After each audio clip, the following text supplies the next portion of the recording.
Trust. Yeah, trust. Children should be able to trust their parents, not to harm them, not to abuse them.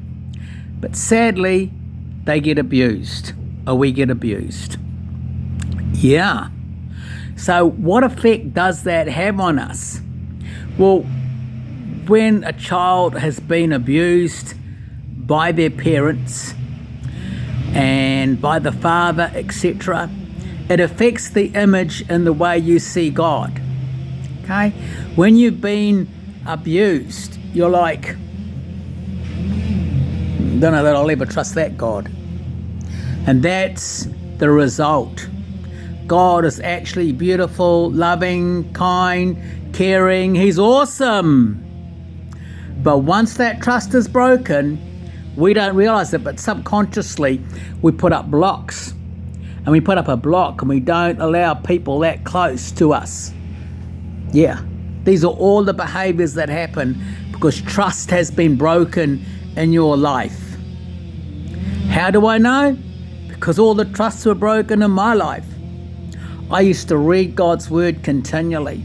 I read it for hours. I used to wake up in the night when I was young and I would put on this little light and I'd be reading under the bed covers, trying to get enough faith to believe God, not realizing that what I needed was a healing. I needed God to heal me and show me himself. It happened, quite a few years back now, but it was when I was a grown adult.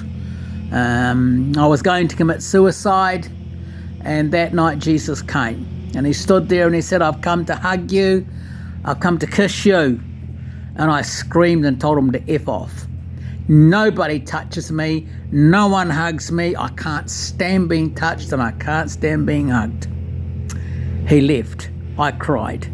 He came back. He said, are you ready now? And this awesome, loving father came over and picked me up in his arms and hugged me and kissed me.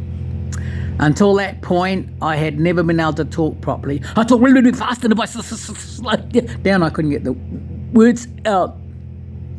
And after that night, by I think it was 2 o'clock the next day, my voice was normal. I was talking properly. That's the love of God. The love of God comes and sets us free. Sets us free. So we don't trust God because of the hurts and the wounds that were done to us when we were younger. Yeah. And that's the reason.